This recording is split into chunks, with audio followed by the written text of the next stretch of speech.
just realised my audio input was on mute. So good evening, everybody. Good afternoon. This is Formula Trout League, Sprint Series, Season 8. This is Round 5 at Hockenheim Ring. I think I was on mute the whole time then. We've been watching Thomas Barbary in qualifying. There's just over 6 minutes remaining.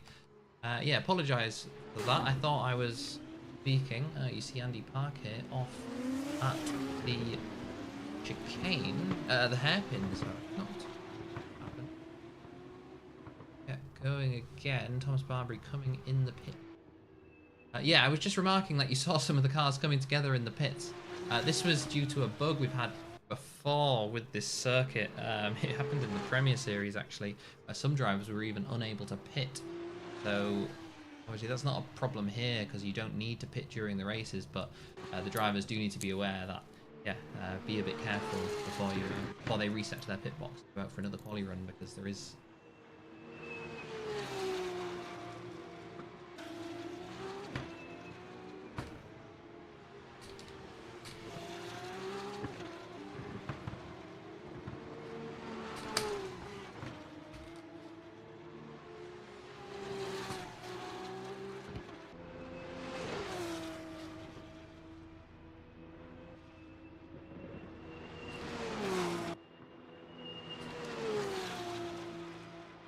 Yes, just a message out to the drivers letting them know that, yeah, if there is the collision in the pit lane, bug within a set of Corsa.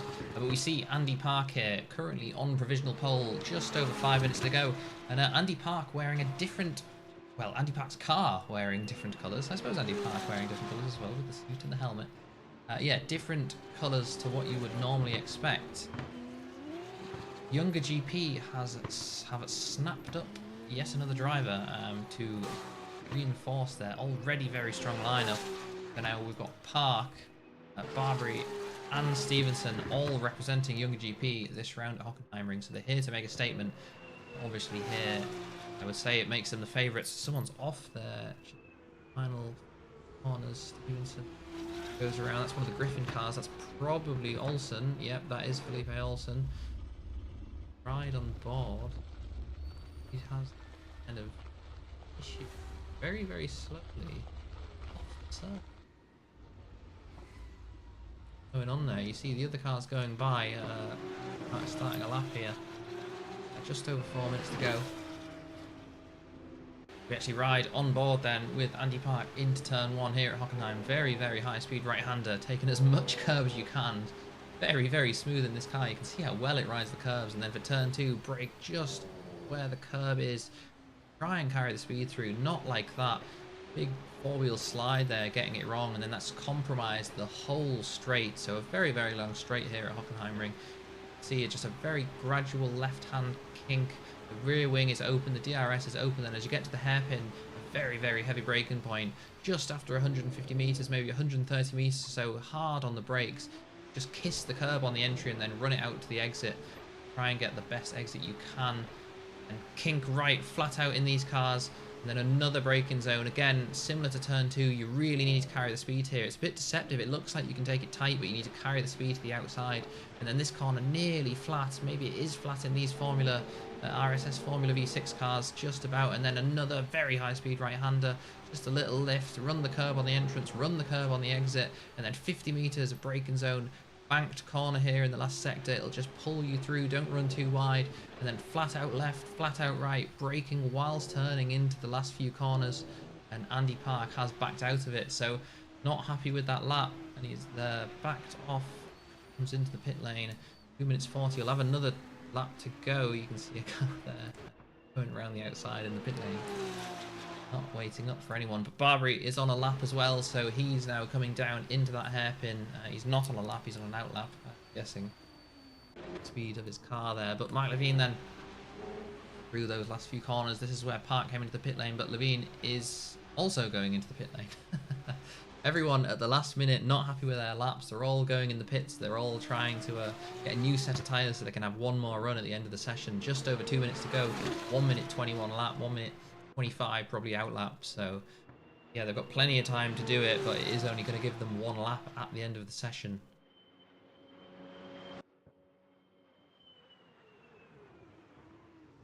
Over here, do the hairpin, thinking red livery,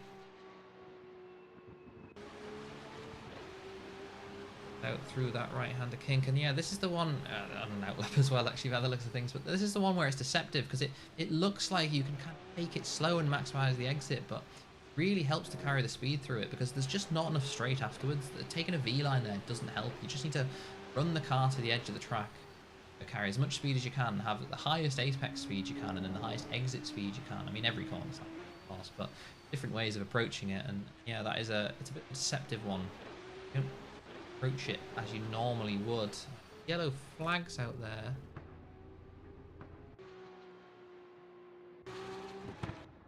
Kovac then coming around the final corner. This will be final lap of the session. In P4 currently, there's just over a minute left. Kiss the curb on the entry, run it as wide as you can on the exit, and just as Park did, brake as late as you can, but get away with it this time. Park locked the brakes, but Mulford over here getting it nice and clean and gets a fantastic exit down this straight. DRS will open at the line, hug the curb on the left, minimize the distance traveled all the way around, and braking around 130 meters it is. Yeah, they're heavy on the brakes, just locks the inside tire a little bit and runs wide. Won't cost her too much, but see at the end, 9/10 off Andy Park at the time. Speaking, what will it be at the end of the lap? Again, this is that deceptive corner. Brake as late as you can, carry the speed through, run it nearly to the exit, and pick up the throttle as early as you can. A little bit of oversteer there, but keeps it neat and tidy. Just a little wide through there again, but he is coming into this final few corners. A little lift, running it onto the curb. Curb is track here in Formula Trout, so nothing wrong there. Use the camber of this corner to get it round. Again, heavy on the throttle, using that curb on the exit, turning whilst braking into these last few corners. Run it as wide as you can so you can get as wide an entry and get a very clean exit through there, right on the limits of the track. What will the lap time be? 21.9, so still 8/10 off Andy Park. Unfortunately, that slight lockup at the hairpin may have cost her. Andy Park actually improves a little bit. The session over. We've got Thomas Barbary as well. Looks like he's on a lap. What can he do? He's 4/10 off pole at the moment. Comes into the right-hander and is very far off. So Barbary also then not a contender for pole. Olsen is in the pits. Radokia is also in the pits. I think it's just Barbary on Tarak cars in the first sector, but we see then Barbary going around these final few corners. I don't think it's a push lap. This is not a push lap at all. Barbary unable to claim pole position here in Hockenheim. P2. Now, speaking of positions, Stevenson then all the way down in P6, all the way outside of the track. They've found a way out through one of the access roads. Gone exploring, let's say. Yeah, Stevenson all the way down in P6, so disappointing for him. McLeveen then P3, that's a great result for him. Second row. The CRG car, move it over P4. Washer on board, unable to improve her lap time, but again, second row, definitely do something there. Felipe Olsen, we saw having the issue earlier on in the session, running slow on the inside of the track because the most of the field went through in qualifying. Some issue there, perhaps. He is in P5. That'll be third row for the Griffin car. Slightly just, but one of those things you can't have every round. Exceptional, say, and unfortunately, 5 this time around. We just see Sarah Mulfatova saying, "Not a good quali for me" in the chat. So obviously not happy with her performance here. Did see, you know, on her fast lap, she locked up at the hairpin, went a little deep, just missed the apex, and did really compromise the rest of the lap. You know, 4 or 5/10 just in that one corner.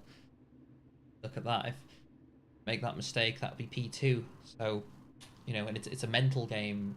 You make a mistake one place in the lap, you're going to be overdriving the car. You're trying to make up the time, but really you're just losing the time when you're doing that. You're throwing it away by trying to go faster in the corners, but really you just need to trust what you know, and you've done the practice, you've done the hard work. You just need to deliver that lap when it counts, and you've messed it up prior. You're trying to find the time that isn't there, unfortunately.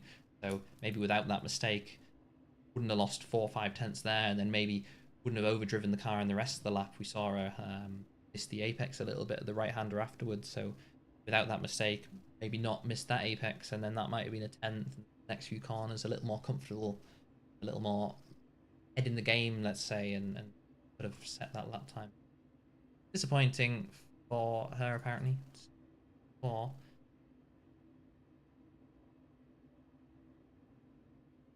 too bad. Less than a second to P1.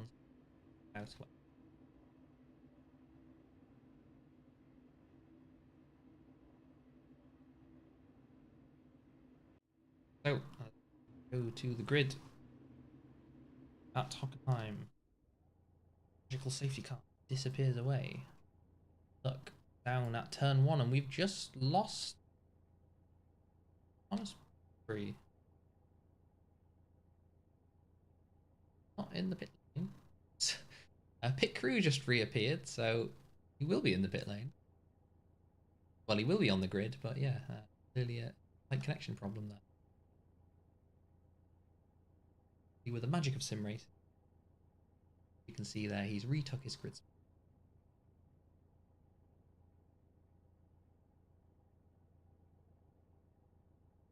So, cars grid 25-minute race here in the sprint series as usual. No pit stops, race to the flag. DRS in these Formula RSS V6 cars. 24 flavour of them with the banana rear wing, let's say, but puts on fantastic show for us. Puts on great races every time we see them. So we'll see how turn 1 goes. Obviously, Andy Park taking a great pole position ahead of teammate Thomas Barbary. First showing for the Younger GP team, so making a mark, you know, effectively saying, I am here to make myself known. I'm maybe not the first driver. They're all very strong in that team. I don't want to say Thomas Barbary's a second driver, but definitely putting their foot down when they come into the team. So the 6 red lights on in Assetto Corsa, and away they go. It's a good start for Andy Park on the outside. You can see Thomas Barbary tucking in behind his teammate there as they come through into turn 1. A few cars looking to the inside, very, very wide for Stevenson there as they come into turn 2. Mulfitova looks for a move, and Thomas Barbary actually comes together with his new teammate. Disaster for the Younger GP team there. Could have been worse. Park is still in the lead, but yeah, Barbary just getting into the rear wing of his teammate there in the braking zone, and that has allowed Mulfitova through into P2. 4 lap one's even done. You can see Stevenson there is attacking Mark Levine. Mark Levine dropping positions from the start of the race. Will lose that position to Stevenson, so good start for Stevenson, P6 to P4. Levine obviously dropping positions himself. We've got Briggs in the background off at the hairpin, just getting it wrong. And it looks like Walter and Radokia fighting side by side as well. Bit of a lock up there for Levine, but Park still holds on to that lead. Come into the last sector now. Very close to that wall on the right. You can see the fence there from Walter as Radokia goes round the outside. Very, very strong move from the Stalarelnak. I think Stalarelnak. I'm not sure what team he's driving for. I always assume it's Stalarelnak. But you can see then, so Younger 1, 3, 4. Oh, and who's that? That's Mark Levine getting the braking completely wrong. Into the last sector, goes over the drag strip, into the gravel, gets it going again. And that's Felipe Olsen as well as off. So all drivers making mistakes here. You can see Barbary in the background going very, very wide as we ride on board with Stevenson then. So, yeah, it's Younger 1, Mulfitova in P2, and then Younger 3, Younger 4. And Stevenson made a good start, has caught right up to the back of his teammate. Barbary dropping positions, came together with his teammate on lap 1. And, yeah, Andy Park, who I was saying, you know, making a point in their first race for the team as they come into the hairpin, neat and tidy, and making a point with that red T-cam, the third T-cam colour, let's say. But yeah, leading the race here in their debut with Younger GP. Field has spread out a little bit now after those mistakes earlier on in the race. You can see Olsen down in P8, Levine P7. Disappointing from Levine because he did a great qualifying effort, but I'm sure keep that pace up throughout the race, he will be able to make those positions back up. Come into the final sector then. Brake discs blowing for Park. Clear track. 5, then wait for Walter. Quite nice red and black contrast livery. Not enough bold liveries like that we see, but Andy Park, fastest lap of the race, 22.7. Than the next track, but Barbary has caught back up to Mulfitova. I said Stevenson was doing a good job, but he has now dropped back 1.5 seconds front. So not able to capitalize speed earlier on, and he has now dropped back to his teammate. And Barbary maybe getting a little bit more comfortable in the car. He'll have the DRS now down into the hairpin. Mulfitova goes defensive, but Barbary looks to the inside as well. Side by side on the brakes. Will he leave a room? Yes, he does, but didn't even need to. That's the move done. Very much aggressive, get it stopped. But will Mulfitova come back up the inside? He has a luck at not able to do anything. Oh, and has a big slide on the entrance there. And nearly losing the car, but just about holding on. So P3 for Mulfitova now. Barbary back up to the P2 where he started, and now try to chase down teammate Park. Would say regain his top spot that he's expecting. He's obviously the championship leader here. Has won most of the other rounds of the season. I think 4 out of the 8 rounds, 6 out of the 8 rounds maybe even. So Barbary, you know, you'd normally say is the favourite to win. Park here with the new team is doing a great job.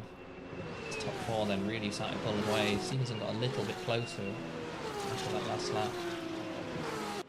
Mulfitova and Barbary were battling. Yeah, real strong move from Barbary then on that last lap.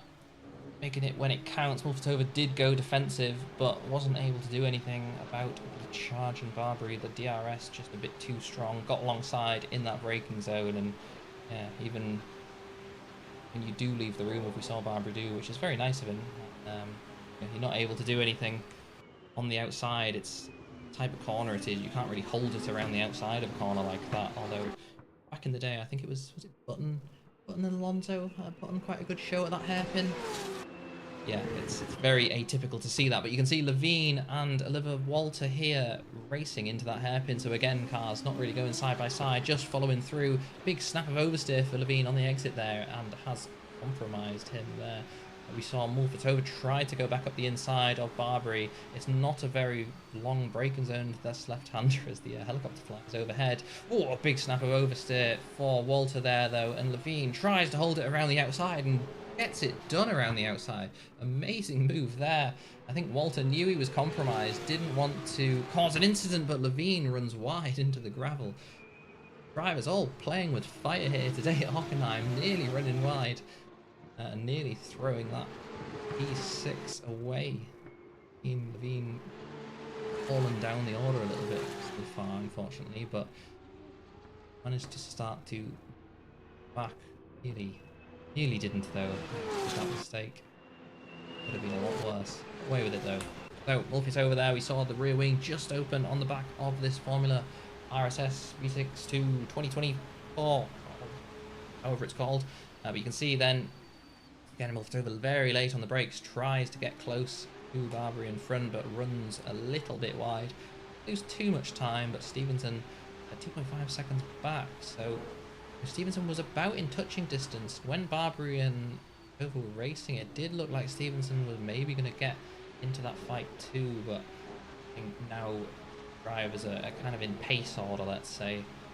At least have larger gaps. That has allowed them to get the laps in a little distantly, and Stevenson's back because late from Stevenson, of course.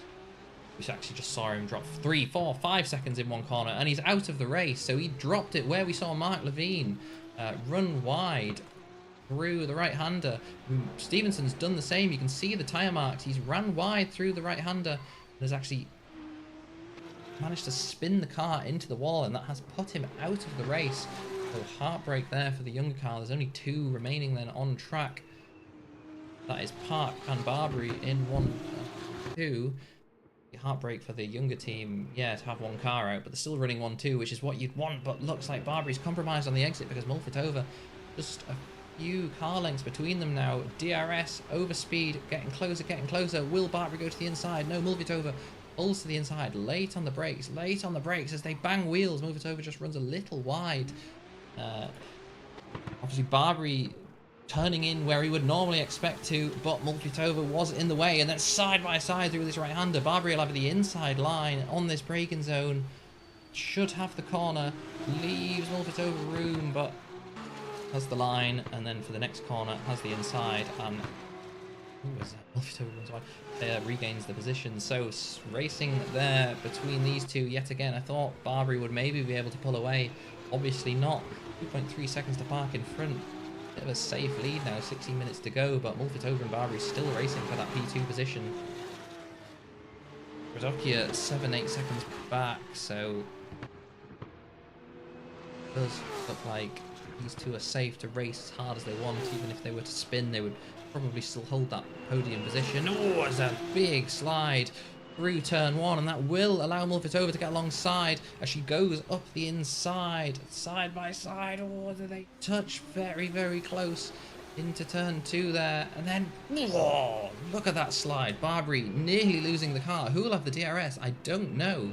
It looks like Mulfitova has the DRS, so Barbary all over the road. Those tyres not holding on in that first sector. Slide at turn one, got them hot, and then slid at turn two, slid out of turn three. That's usually a flat out left-hander, but side by side with Mulfitova there, and nearly losing the car. Very, very well held from the Frenchman, but does he have enough left in the tyres to attack Mulfitova? Slightly covers the inside, but Barbary just can't make the move.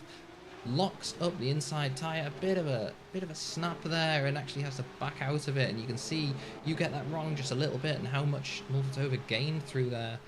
So Barbary was Mulfitova nearly loses the car as well. Drivers sliding all over the place. Now I don't think the temperatures are that high here in Germany. You know, it's cooler than it was in Singapore for sure, but maybe just the tyres these drivers have chosen, the cars just really not cooperating. The car's all over the road. Big snap of oversteer from Barbary there. I'm not sure how Park's managing it. Park did a 22.9 that last lap. These guys were 7-8 tenths off that time. They're racing, of course, but 3.8 seconds to Park in front now. So that's even more of a safe lead. And looks like Barbary's just struggling to keep the pace in the car. You saw Mulfitova as well through turn one there. Was just that much faster and kind of got her out of the danger zone in this DRS zone. It's a very long DRS straight, you know. You've got kind of a technical last sector, and then as long as you can stay close through there, when you get to this DRS straight, you would be able to make the overtake. But Barbary just really struggling, and then even in turn one, you saw that big slide, and Mulfitova just shot off from that exit, and it's just basically bought her a lap of safety. You know, assuming Barbary does have the pace advantage here. Can't really say concrete either way. You know, Barbary qualified in front and would be the favourite to win it with the previous rounds, but Mulfitova putting on a fantastic show here.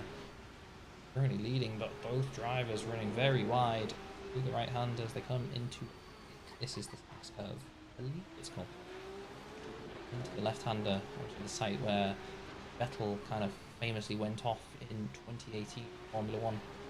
And that was in the wet, of course, but you can see actually Barbary getting very, very close through those last two corners there. But yet again, we come into this turn one. Will Barbary get the line? Is it the dirty air that's hurting him? Yeah, it looks like it is, because look how wide he has to go. Mulfitova in front, nice and safe, and then Barbary just running wide. And very late on the brakes. Locking the rear a little bit, and then the front wheel lifting up, the unloaded tyre lifting up and fully stopping. So very, very soft suspension these guys are running. That's just compromised him. You saw he got very, very close up the back of Mulfitova. You know, very late on the brakes. Did just about get it stopped, but then couldn't turn in where he normally would because there's a car there. And that just compromised him for that straight. And oh, as they touch. Mulfitova nearly getting spun around by Barbary there. Barbary just getting a little close. So it looks like Barbary has a bit more confidence mid-corner, a bit more confidence on the exit. You can see him getting very, very close up to the rear. Oh, Mulfitova tucked in right underneath her gearbox, but not able to make the move. Doesn't seem to be comfortable enough on the brakes to be able to make the move. And then when they get in these high-speed corners, he's just dropping back with that dirty air. The tyre situation may also play into it. You can see the inside tyre there, the unloaded tyre locking up again. That will not be doing any favours for the tyre life. Slower through here, so the dirty air less of an effect. Still see the front end washing out very, very wide, just out of track limits there. Stewards might have something to say about that if there was an overtake, but I'm sure he'll get away with it. So through turn one again, drops down a gear. Mulfitova though in front disappears, and 100 meters on the brakes, doesn't get as close this time. But if you can maximize the exit with the help of DRS, might be able to make the move neat and tidy, a little slide, just keeping the slip angle about where you want it for maximum traction, and then gets a good exit. It was 5/10 on the exit. What will the DRS give him? Gets closer in the draft. He's feeling it now, but just not enough. 130 meters or so where you have to brake, and then you can see again Barbary getting closer and closer to that rear wing, to the gearbox of Mulfitova. Obviously last lap came together. I think Barbary, knew knew there was contact and backed off knowingly to not not gain the position legally, of course, which is great to see. Now these two basically racing for P2, P3. Park's that far in front now, and Radokia is 16 seconds back, so this two is basically the main battle on track here. But 11 minutes to go, and they're struggling with the tyres, so are they going to last? Radokia further back, 0.5 seconds ahead of Mark Levine. Did qualify P3, so we'll see if Levine can make up the time. But out in front, Andy Park, debut race here at Young P here in Hockenheim, is currently leading with a healthy lead. You can see Mulfitova and Barbary then getting nice and close again. And he maximised the exit. That's much cleaner than it's been before. He's much closer than he's been before. He'll have the DRS. He'll feel the slipstream much sooner and may be able to make a move to the inside. Mulfitova may defend. She does. She goes to the inside. Barbary has a look but can't. It's completely closed off. Has to go all the way to the outside and just too late on the brakes. But Mulfitova, kind of a sympathy spin there, also tries to react to Barbary being late on the brakes and gets it wrong herself, has a half spin on the inside. Barbary kind of had the space to sort it out, whereas, if Barbary got that right, Mulfitova was basically out of control on the inside, which would have contributed to that spin, and yeah, it did lose the car, and ultimately it did lose the place, so down to P3, 2-second gap. Disappointing for her. After running P2 there quite strongly for a while, but yeah, just Barbary got close, pressured her into a mistake, didn't really have to do anything, gained the position, so back to a younger 1-2. Business as usual in the sprint series this season, it seems so far. But we're riding on board now with Mark Levine in the last sector into the Sachs curve. Very, very aggressive. You can see him really throwing the steering angle there, really trying to carry the speed to get close to Radokia in front. 10 minutes left in this race through the last few corners. Very careful on the throttle there, hesitant, maybe your experience, don't want to lose the car. Oh, that's my fault. Hard into the wall for Levine in the CRG. Getting closer, was getting closer. I said he was taking it easy because he didn't want to lose the car, and then what does he do? He loses the car. So apologies, Mark Levine. That is probably a good example of commentator's curse in action, and that has put his charge P4 on hold. Got 8 minutes left. That's a 12-second gap. It was only about a second, so yeah, looks like Levine may have to settle for P5 unless Radokia makes a mistake himself. Very unfortunate.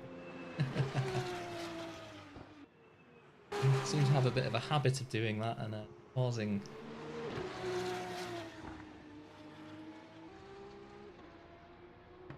Crashes, let's curse.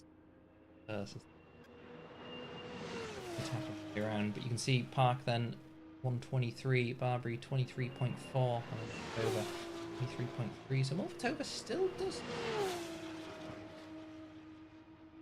No, doesn't have the pace. Second slower. Thinking she had the pace there, but of course that was Barbary with a second 9/10 faster or so. So we're running on board here with Andy Park in that P1 position. Nice clear track in front. The helicopter overhead watching. Joining the track yet again. Always an interesting track here at Hockenheim. Track, very, very historic track. It's people don't recognise that. It's, you know, in the Formula 1 calendar, for example. I mean, obviously they don't race there anymore, unfortunately. We will see a return someday, though. But yeah, you know, Hockenheim, it's a very, very historic track. So where we're seeing Andy Park here now is effectively the original layout of the track. Basically, 90 years ago, so I think it was in the 1930s, Hockenheim was first built as a track. Do you think it was actually... Do you think they actually In the first few years, I think it actually was the other way around, and it was a short circuit and they went backwards. I may be wrong, but I think it's something like that. But you know, in terms of it being a historic track, you can see Griggs there about to get lapped in front. And so this part of the track, this turn one, as it was originally, and then they come over the crest here. So originally they would have gone straight on, with no braking zone here. This right-hander is new. 2001, I think, was the first time they used this version of the track. Herman Tilke redesigned the track for modern Formula One. And, you know, it is a lot more modern track, but originally you would go straight down into that forest, all the way down. Very, very high-speed chicane, faster than Monza. One of the fastest tracks on the calendar. All the way around, you'd do a very, very long right-hander. There was a chicane in the middle of it, and then you would fly back up this way, and you would rejoin the track essentially behind where Andy Park is here.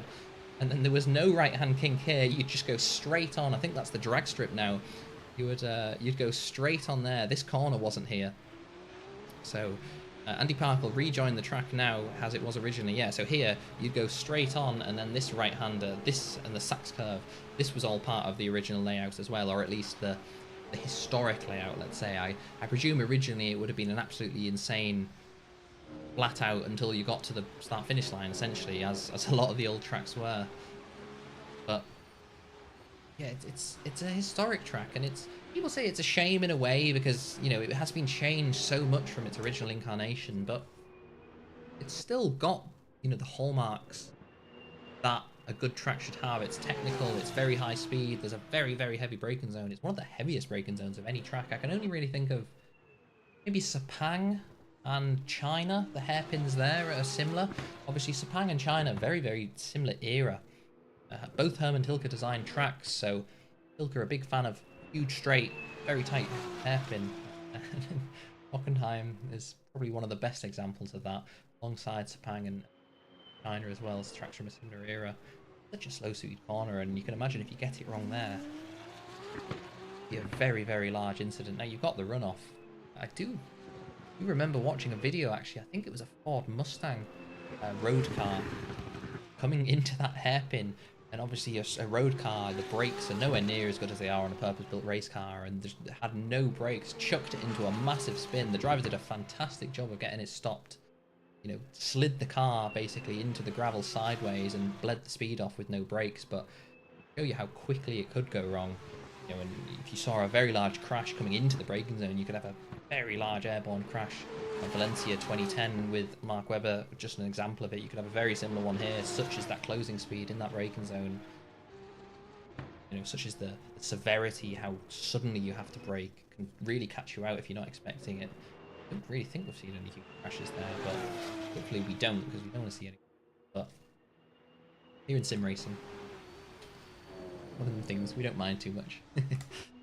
But then further down, checking how things are going, we got yellow flags out for Briggs. That is in the last corner.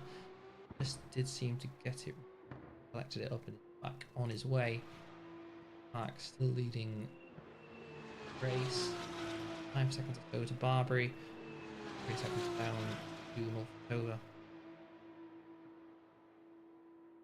Maybe red spot. I think the last time we raced this, that'll be from the last Premier Series when we were there in Hockenheim.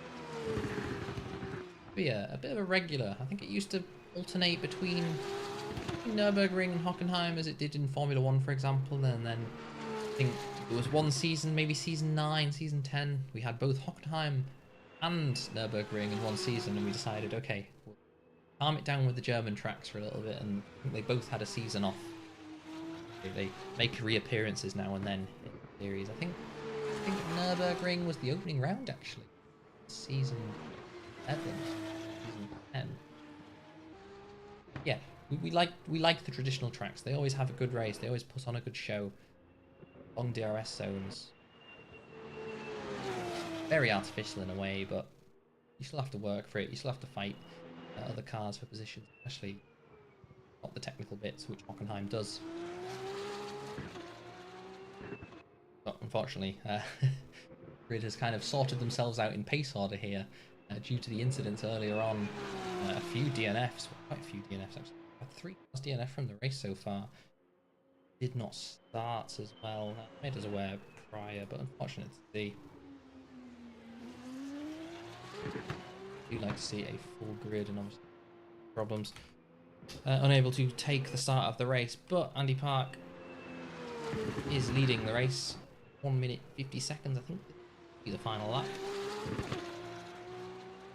Yeah, well, not the final lap, sorry. This is the penultimate lap. One more to go after this. 1 minute 24, 1 minute 23 for a lap time. So 50 seconds, 50 seconds. Would confirm it as being the final lap, unless the lap record is... Oh, it might be quite close. 58, 155. Yeah, this will be the final lap of the race now. So, Mark comes to the final corner for the second to final time. Penultimate. As this final lap of the race, the led from start to finish. New team, new car, new livery. Led from start to finish, took pole position. Big of oversteer there. You hear the rev limiter was reached by the V6. Spinning those rear tyres up, torque, a lack of grip, I suppose. After 25 minutes of racing, no pit stops, pushing to the end, you do start to feel that tyre wear, and you hear that tyres. You didn't hear the tyres, you heard the engine destroying those tyres, you know, spinning them up on the exit of turn 2. Kept it neat and tidy, it doesn't cost you too much. When you have this last lap, I think you have to worry losing the car. Andy Park is driving just within the limit. See that commentator's curse I was talking about? Yeah, I think that was it there. Nearly lost the car. I said it was right within the limit, maybe not. I'm sure the next few corners will be taken a little more timidly after that big slide, because that could have been a 360 spin. That would have probably allowed Barbary to attack, take that position. But as Andy Park comes through the final few corners there, the last lap of the race, 1 second left on the clock, checkered flag is out, it's the final lap of the race, and Andy Park takes the win here in Hockenheim. First race in a new team, and Maxi will be very, very happy with that. A 1-2 for Younger, that's Barbary in P2, and then Mulfitova, a very well fought P3, started P4, managed to get an extra position earlier on, and then raced for P2, and then ultimately a mistake just put her slightly behind where she would have been to be able to battle with Barbara. But a podium, still not a bad finish, and donuts going. So I was quite happy with that result. Rodokia, on the other hand, coming through in P4. Wasn't I sure? I think Rodokia qualified P6. So not a bad result again for Rodokia. You know, far back from the leaders, but still a good points haul, and then still good going into the next round. And Mark Levine will be coming around the final few corners. There he is. Bit of a disappointing one for Levine. Of course, he did qualify in P3, and he did show good pace. Squeak slides right at the last corner. Finishing in style there. I'm sure that was on purpose. Yeah, Levine, disappointing one starting P3, and then Griggs in P up down. So props to him for finishing the race. Stevenson, on the other hand, DNF'd from round 1 here, from race 1 here. Into the wall, Bean ran wide, and then just a lap later, Stevenson ran wide exactly the same, but lost the car. Big spin into the wall at high speed, and could have still been a good result, could have been a good points haul, but Stevenson probably frustrated with that one out of the race. This one. The amount of DNS safety in the grid. Park winner here today in race 1. 3 rounding out that podium. Wait.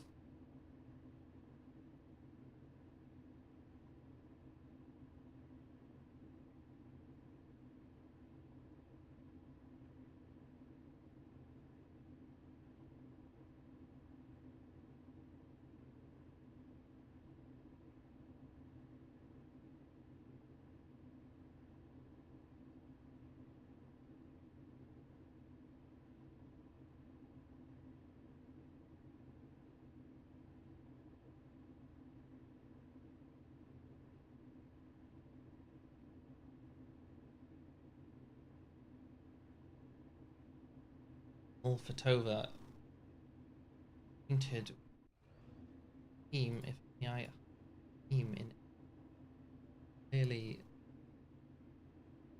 have done more. If team to support, obviously it's a younger sandwich briefly. It was younger 1, younger 3, younger 4, and Mulfitova just running on her own in P2. Sole driver team, so maybe with some teammates to support, stop the onslaught of younger. Could have done, maybe done a bit more there. Maybe wouldn't have been pressured into that mistake. Could have held on to that. But that racing happens. The way it goes. Say if you can't beat them, join. Andy Park seemed to do, joining young T, and then a victory there at Hockenheim.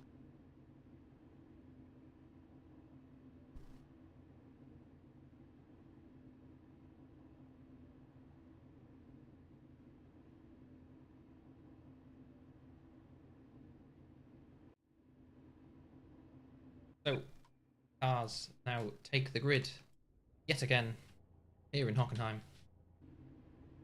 Get a much better view of the start this time, a bit closer, we can see what's going on. See then on the inside, don't know.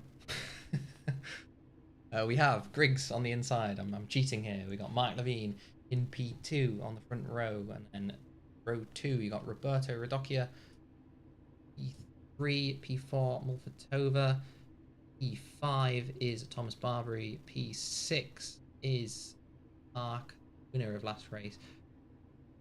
Final slot on the grid after a number of DNFs, so a few people just have not even elected to start race 2, which is Stevenson at the back there. DNFing race 1 does put him to the back. Not classed as a finish, so he doesn't get to start on that front spot. So we'll see what he can do. You know, very good driver. We've seen him make comeback drives from the back in the past.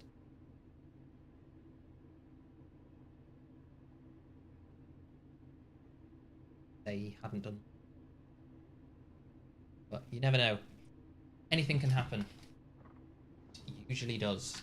So red lights coming on here in Hockenheim will get the better start. We have lost Griggs on the inside, so he's not pressed go. Away goes Mark Levine, now in the lead, but Radocchia on the outside gets a great start. Mulfitova has a look, not able to do anything. Younger GP cars side by side. Radocchia, though, got a great start, but has ran wide, allowed Mulfitova through. Mulfitova looks to the inside, but so does Radocchia. Nearly comes together. Younger GP cars side by side again. That's Park in the middle. Red T-Cam. Blue T-Cam is Stevenson, I think, but Levine in the lead, effectively holding the lead. After Griggs did not take the start there, so Mulfitova in P2 tucks up the inside. It's nearly 3 wide with the younger cars all trying to get it stopped. Oh, and that is Stevenson, I think, locking the rears. Doesn't make contact with anyone, but nearly does. 3 wide then at the back. Radocchia in a younger sandwich for rear this time. Side by side into the left-hander. Radocchia has the inside, fighting back from Barbary. Oh, and they nearly come together, and looks like Radocchia has some kind of mechanical problem there and actually pulls over to the side. He was mentioning that he could be having mechanical issues, and he has just stopped. Nearly came together with Barbary, so very, very lucky. Oh, it might be Park, actually. But all those drivers, we see Radocchia actually on the move again, so maybe that problem is solved. But Levine then still in the lead. Mulfitova P2, Barbary P3, Park P4, and Stevenson nearly after losing the car in P5. Very, very close between the younger cars into that hairpin. I think Stevenson was just trying to beat everyone else on the brakes, got it wrong. We saw in Austria, example, in F1, Antonelli did the same thing and then collected half the grid, or just collected Verstappen, I think it was, but then, yeah, Stevenson locked the rears and managed to get the car to the inside, didn't actually come together with anyone, which is good to see, because it would have been a bit of a disastrous start to the race, taking out your 2 teammates. Got away with it. Levine, though, is not getting away. Mulfitova is right on his gearbox. Lap 2 here. Time ring. Levine in the CRG, just not enough pace to pull away from Mulfitova. Mulfitova was racing with Barbary in race 1, of course.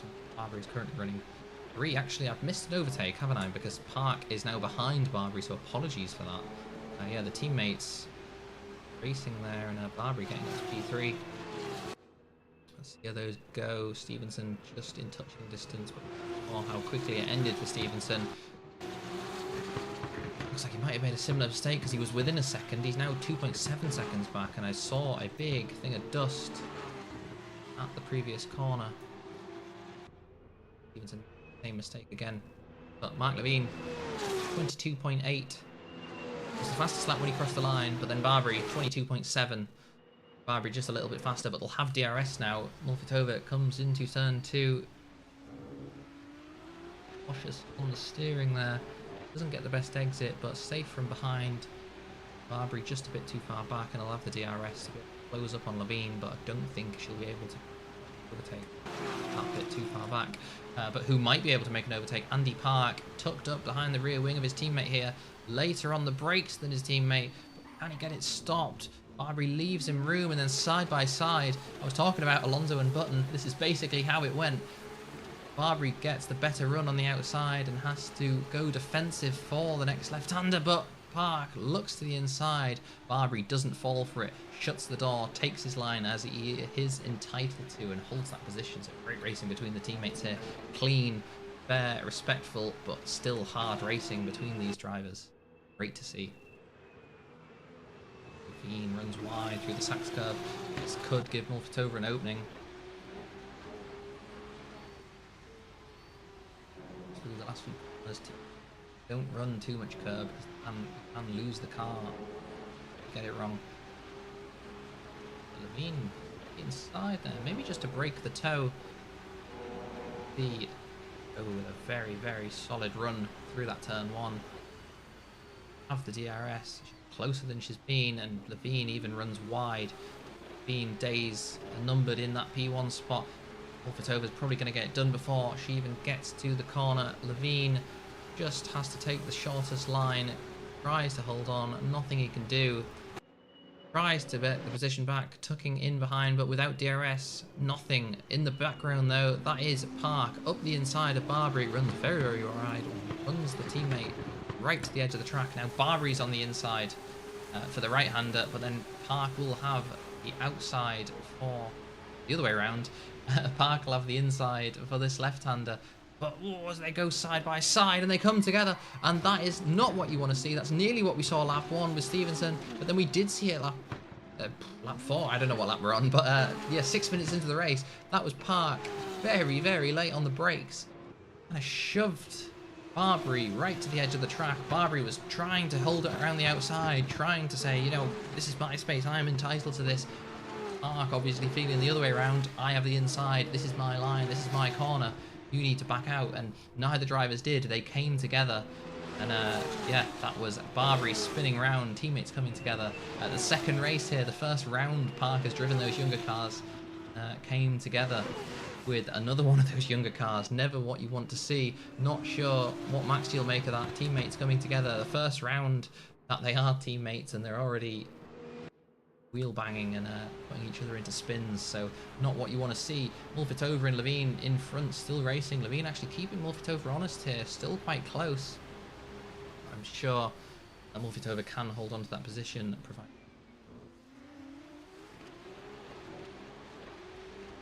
Heidi through the hairpin, 2 seconds back to Park. Barbary 4 seconds back to his teammate Stevenson. That's the thing, you would say, did the teammates need to race like that? Were they faster? Obviously, they won race 1. It was 1-2 in race 1. Thing in race 2 was Park background. Thing in race 2 is you need to clear the field as soon as possible. Field here, Levine, is it Mulfitova? I don't know. Obviously, Mulfitova was keeping Barbary very honest in that race 1.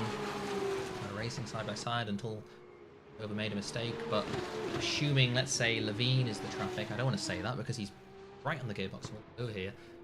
You know, if they wanted to clear the other cars, was racing the right move there? Should they have followed each other through until they got to Levine, until they caught up to Mulfitova, then started to race each other? Because now they came together, they made a mistake in the early stages of the race. Barbary is over 8 seconds back to Park. And that basically is good luck. You've got 17 minutes remaining unless there's a crash, you're unlikely to make that time back up. Yeah, that all basically came together because the teammates came together and put one of them into a spin over very, very wide. Saying, you know, they would probably be able to hold that position, but Dean is staying right under her gearbox here. It's getting nice and close through the corners and then out keeping it in touching distance. Over gets a bad run into that straight. You're looking at a position change for the lead here. The background Park has brought that gap down by 5/10 already. Over halfway through the lap and gaps come 6/10 even. Park clearly is a faster driver here. Assuming they can keep up that pace for the start lap 6, I think. Comes through turn 1, right at Heidi, just outside away. You're going to feel the dirty air. Will have the DRS. Park then second as well, so Park's closed up a second in that last lap. Catching is one thing, passing is another, but delta like that, Park maybe in a good place to be able to overtake in the next lap or so. But of course, when it comes to passing another, it was before they even had DRS, and you'd say, oh well, DRS makes the pass easier, but very close to the back of over into the brakes again. Yeah, it's one thing to pass and you have DRS, so oh yeah, it makes it easier, but if Levine has DRS on Mulfitova, is Park going to be able to make the move? Because really where you make the overtakes is in the straights, you know, in that braking zone. And if the car in front has DRS, you get a bit of a DRS train where the car in front is gaining time on the car in front, and then the car at the back of the train, they're gaining, but if the car in the front of that train can't make the move, basically everyone behind them has to wait. Although Park is very close. I'm saying these things, but Park has closed up another second, essentially another 7/10 of a second in this lap. The younger car right on the back, DRG here.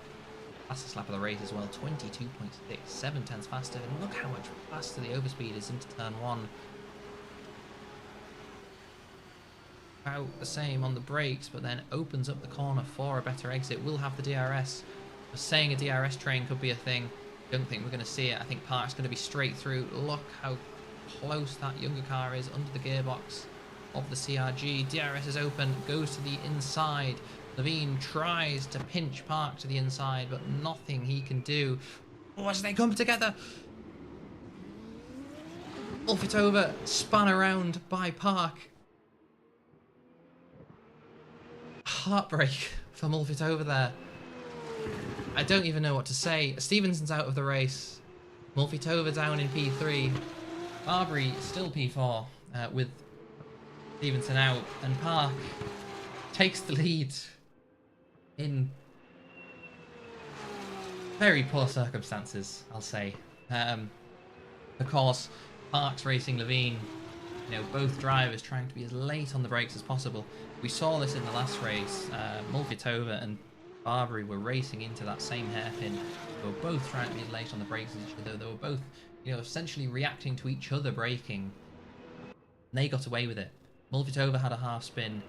Barbary went around the outside, got the position. This time, Mulfitova minding her own business on the outside of the track, just taking the corner as she could. These two racing, you know, reacting to each other on the brakes. They're looking at each other. They're trying to beat each other. Then Mulfitova, innocent bystander in front, just taking the corner as she normally would, gets speared onto that rear wheel, front wing to rear wheel. When that happens, you know the move was never on. It's just one of them things that can happen. But yeah, that's sent Mulfitova into a spin. Levine got collected as well, and then Park gained the position. A bit of a mess. Now, of course, you know, in the rules, it used to be there in the rules. It used to say, oh, if you cause a crash, ooh, Park with a big spin there, a big slide there. It used to say in the rules, oh, well, if you pass and you cause an incident or you spin someone out, wait for them. That's no longer in the rules. We got rid of that. It caused mistakes. It caused incidents.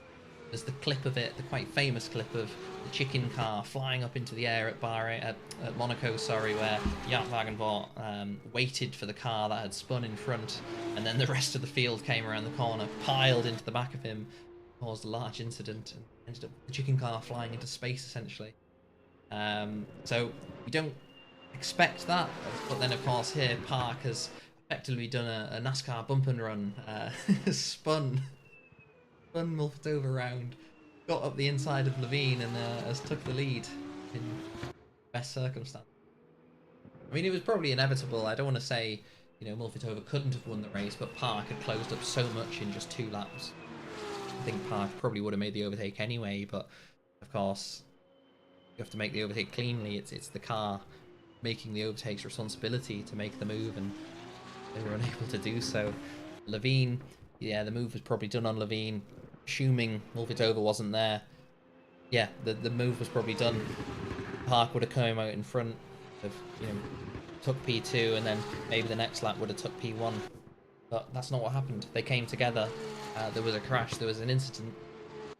We'll see how it goes. I think the stewards may have something to look at after this one. We'll see. But it doesn't take away from Park's fantastic pace. 22.6 was the fastest lap. A great lap time. Full stop, especially in the race with this fuel. Park has really strong pace. Take away from that, but yeah, the needest drive to that P1 position. So all they have to do now is focus on building that gap, because if there is a penalty, which there may be a penalty coming post-race, Barbary is getting closer and closer to Mulford again. Yeah, there may be a penalty coming post-race, so it would be in Park's best interest to build that gap up as fast. 3 seconds at the moment. Assuming the steward, assuming this is investigated, of course, but assuming the stewards give a lenient 5-second penalty, you'd want at least a 5-second gap, but maybe they'll give a 10-second penalty, maybe more, I don't know. There was multiple cars involved. You never know what they're going to do, what they're going to decide, but yeah, they really have to focus on building that gap. The younger team will not be too happy this has happened, coming together with Barbary and then second and later on. It's not ideal, but a 10-second gap would be safe. We'll see, we'll see.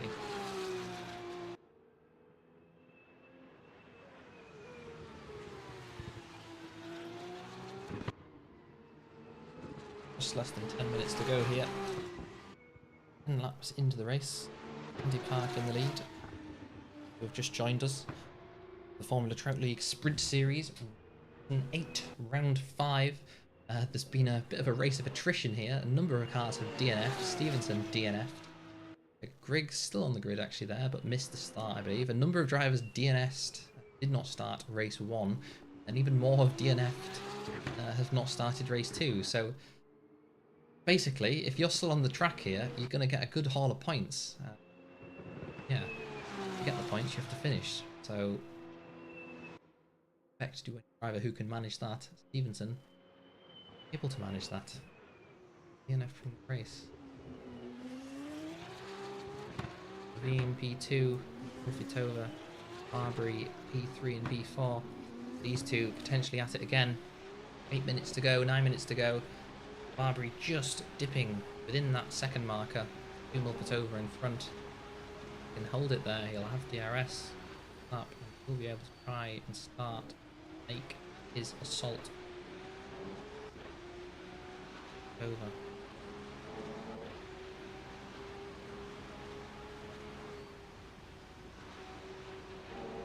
Though understeer from this younger car. Ride on board with Andy Park here, so it looks like Barbary, obviously running in that dirty air, is experiencing some understeer by the looks of things. Actually looks like Andy Park is as well, because you saw into the turn 1, the amount of steering angle they were feeding into the car there. Really indicative of a pointy car. Even there, like, getting right to the outside with a big hunk of angle on the car. So clearly a younger setup thing. They're both running the same setup. The dirty air is going to just be making it that much worse for Barbary. But now Rear wing open for Barbary, closer than he's been before to Mulfitova. Looks to the inside later on the brakes. Mulfitova having flashbacks. Doesn't come together with the Younger car, but Younger in front again. Younger in front? No, Barbary in front again. Makes the move. Very strong move. Send the stamp. Sure. Send the stamp. The letter, licked the stamp and sent the letter. Who knows? I'm making a mess of that. But yeah, Barbary with a very, very strong move up the inside into that hairpin. Demoted Mulfitova to B4. Over there as well. Tried to look back up the inside of Barbary, but unable to do so. Had a bit of a look down the inside, bit of a half-hearted lunge. Got the car stopped though, locked the rear, had a little bit of a correction on the side, and got going again, but dropped her back over a second to Barbary. So maybe was that the right move? Don't know. You know, if closer, would she able to get in front with DRS? Who knows? Still 6 minutes to go. Obviously, Mulfitova didn't exactly have the measure of Barbary in race 1, but keeping him honest. So don't rule out podium finish. Is over here. This round. Race, sorry. I'm sure Mulfitova was saying, I wish I had a teammate that would be playing into here if she did, because you know, Park in P1 in that Younger car obviously came together with Park, came together with Mulfitova, caused a spin, and no support from a teammate for Mulfitova means she's having to race Barbary one-on-one, which had, you know, a car in front maybe giving a bit more dirty air. You'd be able to make that move to stay in the fight for longer and hold that place at the end of the race. Who knows? Oh no! Spin, spin, spin in that final sector for Mulfitova. Tricky corner that. Catch you out. Caught me out once, a number of seasons ago in the Premier Series. Exactly the same. You come through the corner, you think, oh, I can be, you know, flat on the throttle through there, no problem. But then as the tyres wear, if it just spins up one wheel, through turn 1 as well. Yeah, if it just spins up one wheel, you'll just get a real sudden 360 spin, completely catches you off guard, and it is really difficult to save as what happens over there. So, you know, Ed Mulfitova was keeping pretty honest. The gap was a second. It's now 7 seconds. Maybe it's my fault. Maybe it's commentator's car. I don't know. But yeah, Mulfitova with the despite using the car. The saw as well into turn 1. After that spin, the tyres are just so hot. Tricky to keep the pace in the car. Laps as you were. Glide through turn 1. Bit of a 4-wheel understeery slide, which is probably better. You wouldn't want to snap oversteer. Not a fast way of getting through it, and yeah, that gap is now 8 seconds to Barbary. So I think that fight is be over. Barbary, sorry, Park in that P. Start lap 15, 4 minutes remaining here at Hockenheim. Laps. 3 or 4 laps, we'll see. But Park has a nice lead. One track. When the final standings are done, I don't know, because we could be seeing a penalty. Could be seeing a penalty. Might not even be reported. Sometimes people aren't first. Obviously, Mulfitova, a bit of a disappointing race. They dropped it on her own there. May not choose to report the incident. Really going to make a difference. But you know, different people have different ways of doing things. People DNF from a race and then report it anyway because they don't want to be making these mistakes. And of course, the stewards probably encourage that. They want to see these reports coming in. I mean, they don't want to see the incident, but if there are incidents, you want to see the reports coming in, because you may see the same drivers making the same mistakes every race, you know, crashing people out, and if they're not being penalised for it, not receiving penalty points, receiving time penalties for it, they're just going to keep doing it because it's working for them. Stewards do normally like to see incidents reported if they do occur. The stewards will not... Apparently Barbary's just... the stewards will not report something of their own volition. they see an incident, they will not report it unless the drivers involved report it. And we just sporting bursting up mind a number of seasons ago, but typically the stewards will not report it. It is down to the drivers involved, it's down to the team owners to report the incident. It keeps it fair.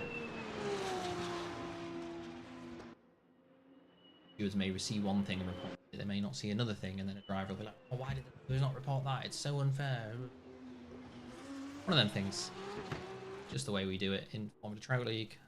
Seems to work. Keep people happy. Hope so. 5 seconds is the gap then to Park from Levine.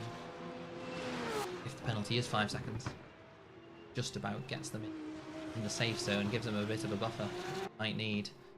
Barbary then has a good pace. Does look to be closing in. Actually, Barbary moved up and down the last row. I think Levine was running through the whole time, but who knows? Regardless, that gap is coming down. Might be 2 laps remaining. I said this last time. It's about 120 on the clock here. Park crossed the line. 123 for a lap, so it's be very, very close. If drivers run a very clean race, there would be another lap. Hard to say if there will be another lap.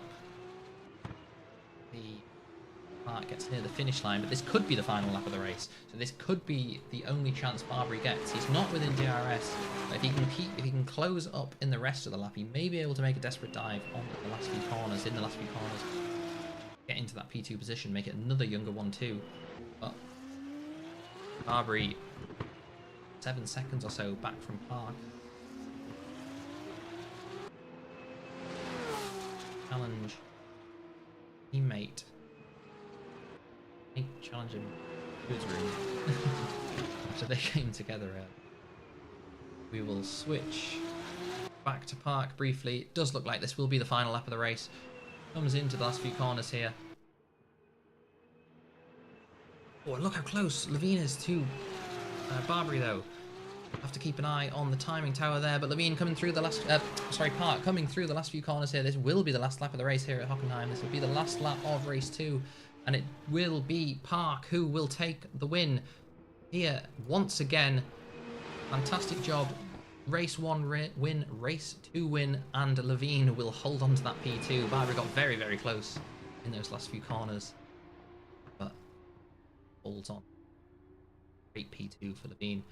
Park does the double. Race 1 win, race 2 win. Ooh, it's Mulfit over. No, sorry, that's Griggs a lap down and loses the car on the exit there. Mulfit over finishes at P4. Griggs, yeah, 2 laps down.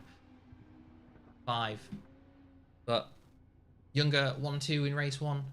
Younger 1-3 in race 2. But importantly, Park in a new team, taking the win in both rounds. So Younger is clearly the winning formula here. Join that team. You're already competitive. You might win. Maybe other people would say otherwise, but it's worked for Park here, taking both race 1 and race 2 victories here in Germany in round 5 of the sprint series here in Formula Trout League. Levine takes a fantastic podium finish. Barbary P3 there, was P2 in race 1. Still be comfortably the championship leader, of course. Stevenson DNFing both races tonight. Griggs strong P5 as well. Good points haul. Him and Mulfit P4. Disappointing set of results for Mulfit over, honestly.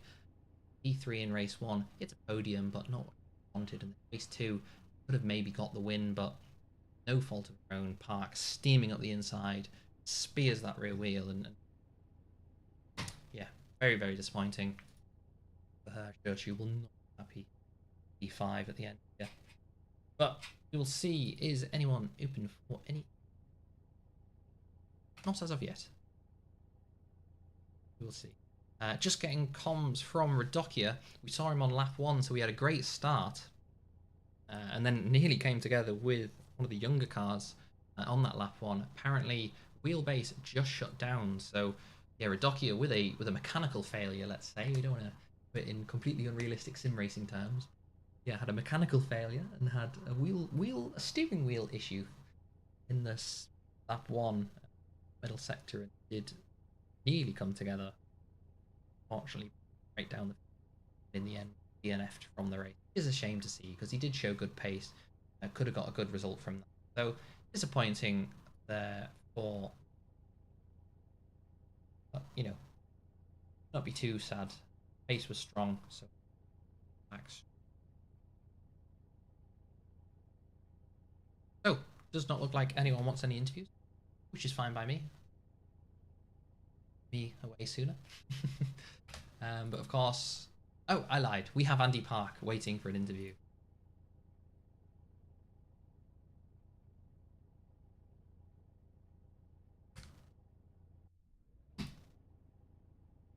Good evening. New team, race 1 and race 2 victory. Hello.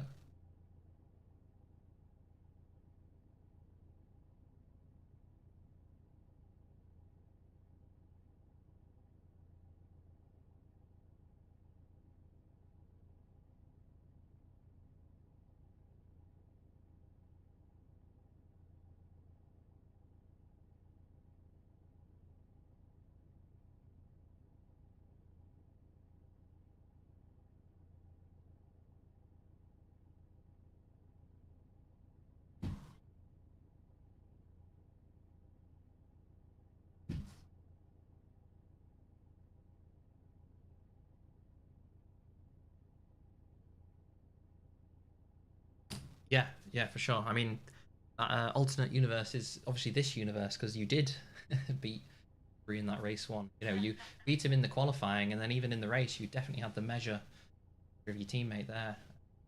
Wrong race 1, and then yeah, as you say, a little bit disappointing race 2 with the contact, but again, the pace was still there. You know, you were still quite clearly one of, if not the fastest car on track. So that's the new team. Whether it's the track, I don't know. You tell me.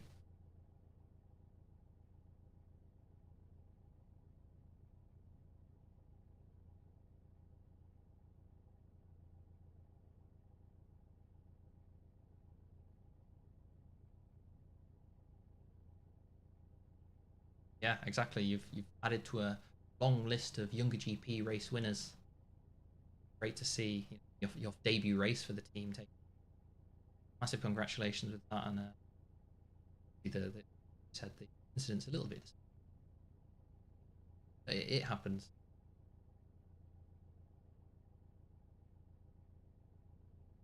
No problem. Thank you very much for that. Andy Park, race 1 and race 2 debut. We also have Mark Bean, who I is pronounced wrong every time. We'll bring him across for an interview anyway. Hello there, Mark. Welcome to the stream. Oh, you cannot hear me. I can hear you.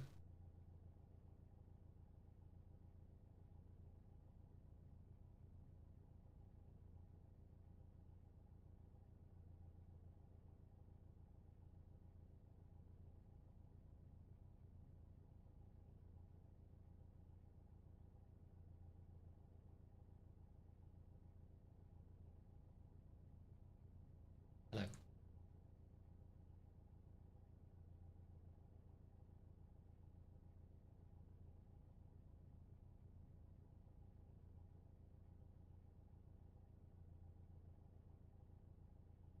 That was Mark Levine.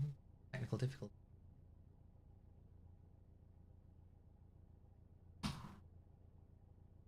Hello. A very disappointing race, I'm sure. Obviously, the pace was good in race 1. You showed great pace, fighting with Barbary. A little half spin, still a podium, bad finish. Then race 2, leading. You got the lead from Levine, and then no fault of your own, speared into the hairpin by Park and Levine, and then down to Pete.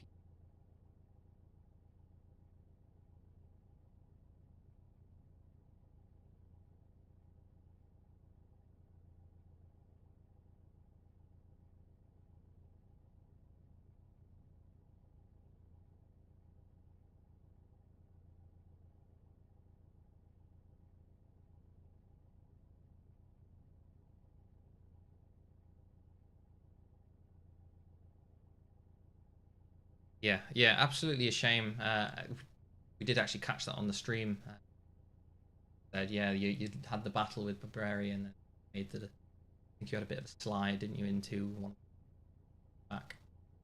It is a shame because you showed very strong pace. I think if you'd held onto that lead without that contact with Andy Park, may have been able to fight for that win. Maybe you didn't have the ultimate speed compared to Park, but and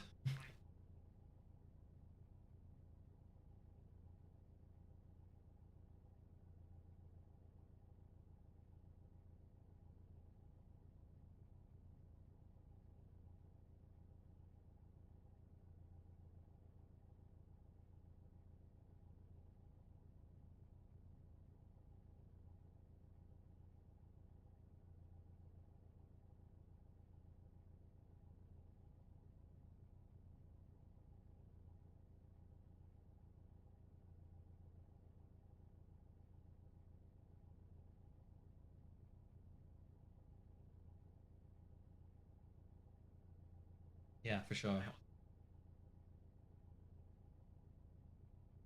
Yeah, it's a shame. It's interesting that you say about the tires because we noticed on the stream it did look like the younger cars had a lot more understeer in the car.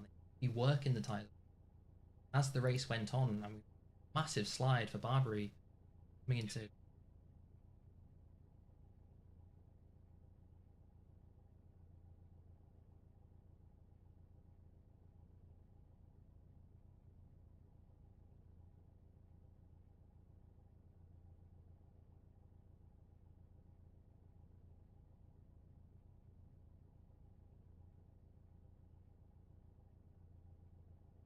I don't think it's fair to say that because it's different preferences. Like watching the younger cars, it was just understeer. It was so much understeer through the corners. And yeah, they were sliding on the exits, but it's just preference. It's just how they like to drive, how they feel the car is fast set up, and you say yourself like, oh, I'm not as skilled. I don't think that's the case at all. It's just a different style.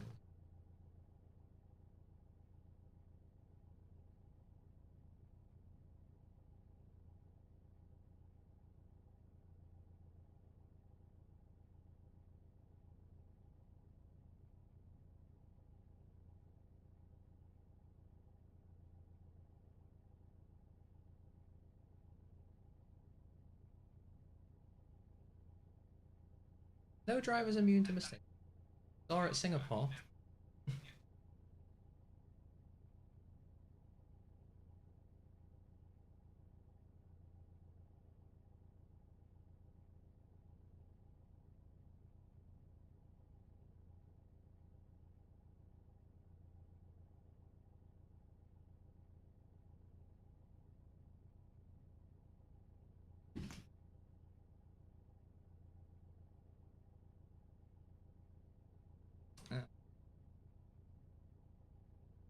Hmm.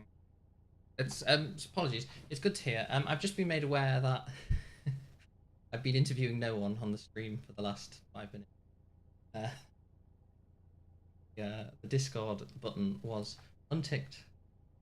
Nobody was interviewed. That's fine. I apologise for that. Okay, well, It happens. we'll keep it very short. I appreciate your interview. As you said, it was a disappointing race. Maybe just for the viewers on the stream, run it by quickly how that went for you. I mean, it was a bit sad, but the pace Yeah, was good. I had confidence that even though I was not the quickest on the track, I would be able to hold people back. And in the first race, it went quite well, but ultimately, I cannot be upset at myself because that was probably the best I could have done. And the second race, I'm just disappointed I didn't really get to even have a shot at trying to defend the lead because I felt like against Andy, I would have more of a chance than Thomas. Yeah, yeah. As we said earlier, it's a shame it did go like that. Always as a positive, pace was there. Saying maybe not confident in the car, you're not pushing as much, but finish the race. That's what matters. Yep. Or That's how I drivers did in won the my run. Yes. Yeah, that's how I won the two races. Now in neither of those races was I pushing. Yeah, well, it seems to work. It does. Sometimes. It does work. Today, when you came together with another driver, not your fault, of course. Yeah. Get back up there. But nonetheless, thank you very much for racing. Great to have you here. Great show for us. Yep. I hope to see you back soon. You're welcome. Yes, so apologies for that. We had Andy Park here, and I didn't realise that muted. So massive apologies for that. I wasn't aware. I should have been looking at the chat because everyone was telling me that. Yeah, I was talking to myself essentially. We can try and bring Mark back. Mark is waiting for interview. Hello, Mark. Can you hear me now? Yes, I can hear you, Alex. You can. Fantastic. Okay, very good. Yeah, so we didn't really miss anything when you didn't have an interview before, because it turns out no one could hear the interviewee. So yeah, we didn't even hear you saying you can't hear me. So regardless, welcome to the stream. Race 1, little bit disappointing. Obviously, you qualified P3, which is what was it, P2 even? No, it was P3. It was P3. So obviously good qualifying, and then at the start, I think you lost a few positions, and then just you were unable to gain it. But then race 2, P2, that's a great result. Yeah, the first race I sort of gambled on an alternate strategy with the mediums because I knew that the mediums would come good towards the end, but I didn't know if they was going to be good enough, and I was only sort of matching sort of Andy's pace in the end. With the couple of mistakes I've made, or big mistakes, it cost me quite dearly in the first race. The second race, I went back to the super softs, tried to make it work the best as I could, and with Andy down the inside, I tried to force him on a tighter line, and he inevitably made a mistake and hit Sarah, and then I couldn't go anywhere other than hit Sarah before going off the track, which was kind of unfortunate. And then Andy decided to just drive off about 5 seconds down the road. Yeah, but otherwise, it was going to be interesting because I was hanging in there with Sarah. Wasn't exactly feeling like having to overdrive the car or anything.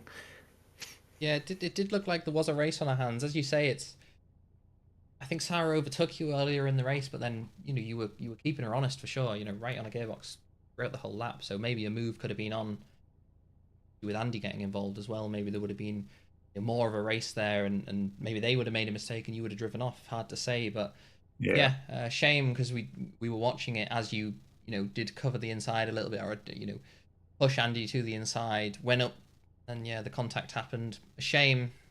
Never want to see it, and then yeah, obviously the fault of your own. That's you're racing yourself, and then get kind of bunched up in another incident. Yeah, just P2, a car across the line. Yeah. But P2 it's a good haul of points. Yeah, I've got to protest my DRS penalty though, because evidently the second DRS zone wasn't working properly. So I was within a second to use the DRS, went behind Sarah, and it gave me a penalty.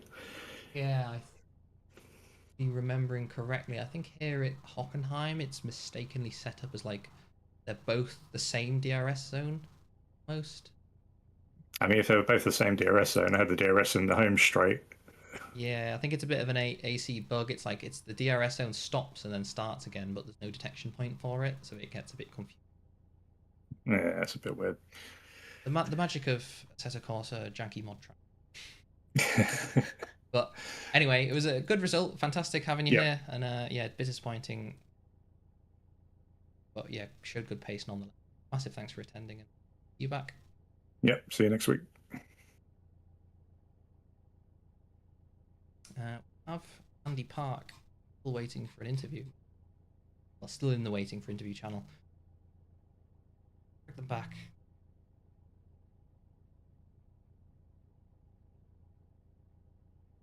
Hello, I've dragged you back here. I don't know if you wanted another interview, but no one could hear you. So I've dragged you back here. Testing. Yep. Loading clear. Okay. Hello, Alex. I've never spoken to you before. No, it was a fantastic race, taking the victory in both rounds. I've not spoken to you since you got out of the car. That is insane. I am sweating bullets right now. Yeah. Well, now that I've go on. Sorry. Yeah, now that I've like redone this once, I think I can get my thoughts in clear order. First of all, race 1, It really means a lot to be able to get like a race win like that. I have to give massive kudos to Sarah because she held Barbieri off for a long time, and we're like championship rivals, if I'm even close enough for that to be considered. But like my first win debut with the team also means a lot because I know Junger has a very large history of wins, like you said, and being like a younger GP winner feels like being a Ferrari winner in some sense. It's an honor to be part of such a great team. And for race two, I wish I didn't have so many incidents because the ending felt like bittersweet. Because it was like I punted Sarah, and I had this racing incident with Barbieri, and just doing donuts would feel so scummy after I pretty much was involved in both incidents, taking out the most potential people to steal the win from me. But in the end, I'm just glad that they both could make it to the finish line, and that my efforts ended up giving results. Yeah, for sure. As you say, it's a very long list of winners at Younger. Very the best drivers ever to race in Formula Trout League. They're some of the fastest drivers also probably as well. So you've joined a very good lineup of names there. You make it sound so awesome. It is awesome. It You is. should be very proud of your accomplishments. Oh man, I appreciate it. But yeah, as you say, in race two, it was a bit unfortunate. Something we didn't touch on actually, where you did mention it there, was that crash with the racing incident with Barbary. I think it was lap 2. Yep. Was that a mistake in terms of like going to the outside, or was it a very conscious?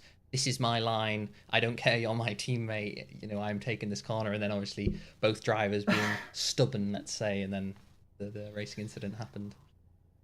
I don't know. Like usually when I fight people, I'm trying to find a balance between being assertive on my position and like the absolute priority to make sure we're both safe. I've gone a long way since like then, but I've always been way too submissive with the moves that I make, and I ended up figuring like a few weeks ago that it actually makes me more dangerous to never stick to my lines. It makes me more. It's more likely for people to go absolutely wild, making moves, side bombs, anything, because I seem like an easy objective. Yeah. But in that specific moment, I think it was a very bad mix because I think I was partially at fault by not reducing more my speed. But I think also Barbieri could have taken a wider line. That could have also set him up for like a much, much worse exit. But if he prioritized both of our safety, I would have also slowed down to make sure we're still like side by side by the end of the right-hander. But sometimes these discordances happen, and it is what it is. Like in the world of racing, I have nothing but respect. I think Barriere is an absolute monster, and to share a team with him already means a lot. So hopefully we can look into the incident and move forward. Because I came to this team to learn, especially from him and from the other lads, extremely experienced. Yeah, and it's probably a good outlook of it that way, you know, because I know sometimes you'll see drivers would come to a new team. I mean, maybe less so in sim racing, but you know, drivers will come to a new team and they'll want to make the mark straight away and kind of show like, yeah, I am top dog here. But as you say, I don't think there was much of that. It was just a racing incident. You know, Barbary did try and stick it around the outside in a corner maybe where you're not going to stick it around the outside. And race 2, it's a short race, but it's a long race at the same time, you know, catching up. So if he did back out, maybe he could have came back a bit later, you know. It felt eternal. It felt infinite, especially those moments where I was leading, because usually I've been haunted by technical difficulties. So every single lap was, please, internet, don't die on me. Please, screen, HDMI cable, mobile hotspot, cables, please, everything. Got away with it this time and took a great victory in both rounds. We did actually. It's funny you mentioned that because we were watching. We switched to you on the final lap, and I was just saying about like, oh, you'll be taking it so easy, and then you had a massive snap of oversteer coming through down the corner. I was like, oh no. Thankfully, is that clock going slowly? Yeah. Like it was. I literally was saying like, oh, you're taking it so easy, you don't need to push, and then just this huge snap of oversteer. Thankfully, you held on. The jinx. Yeah. I did it. Wouldn't be the first time though. Silverstone, right? Sorry. I think Silverstone. You were commentating, right? Probably. Oh, I heard like the commentary box. I jinxed like 2 drivers from the lead Oh, of round 2. I do it all the time. I'm terrible. I did it this round. I think I was talking to Levine. I was saying, "Oh, Levine's doing such a great job," and then he span off straight away. Oh no! I'll try and find it. I'm notorious for it. I pick my moments very well. Notorious. Thankfully, you didn't spin. You had a slide, and then you won the race. So you're Because I wasn't immune. listening to the commentary. Yeah, thankfully. there you go. You're immune. But Yeah. regardless, appreciate your attendance. Appreciate you coming for an interview again. I apologize for that issue we had, and yeah, hope to see you back winning again, because it was a great show you put on today. Appreciate it. I'll try my best. Perfect. Thank you very much. Bye bye. So that was Andy Park, winner of race 1 and race 2, for real this time. That concludes our interviews for today. Said we were going to keep it short, and then we had a very long interview session where I had to run them twice basically. But regardless, thank you everybody for watching. Thank you for racing, everybody who was on track. Thanks for Maxi Younger for organising everything regarding to the sprint series. If you have watched the stream, you'd like to get involved, you can join the Discord server. It's in the description below. Running the RSS Formula 2 P6, whatever it's called. It's based on a modern Formula 2 car. Wink, wink. Yeah, if anyone wants to race that, join the Discord server, get involved. Everything's ran via the Discord server. It'll be great to see you here. We try and stream every race. We did miss one a couple of weeks ago. However, we do hope to restream that simply just to get something on there, because I do know it was quite a good race, quite a dramatic race. No spoilers in case you wanted to catch that. But yeah, if you want to get involved, slots are open. I think the race is next week. It's timetabled as Greifswald, but stay tuned for that. It may change. But if you want to get involved, as I said, join the Discord server, say hello. Also, follow us on Instagram, follow us on YouTube, subscribe on YouTube. We have a Facebook page as well. I was Alex Cochran. You have been watching the Sprint Series in Formula Trout League. Good night.